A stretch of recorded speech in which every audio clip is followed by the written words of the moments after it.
Pretende soldi dalla compagna, ma il suo rifiuto davanti al figlio minore la afferra per il collo nel tentativo di strangolarla. Si tratta dell'ennesima storia di violenza domestica, questa volta avvenuta a San Martino di Lupari, dove i carabinieri hanno eseguito un allontanamento d'urgenza dalla casa familiare nei confronti di un quarantenne residente nell'Alta Padovana e già noto alle forze dell'ordine.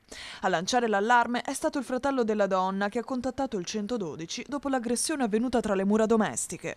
La vittima, per mettersi in salvo, si è rifugiata con il figlio nella vicina abitazione dei genitori. I militari della stazione di San Martino di Lupari, allertati dalla centrale operativa di Cittadella, sono prontamente intervenuti e hanno individuato e bloccato l'uomo nel cortile della casa.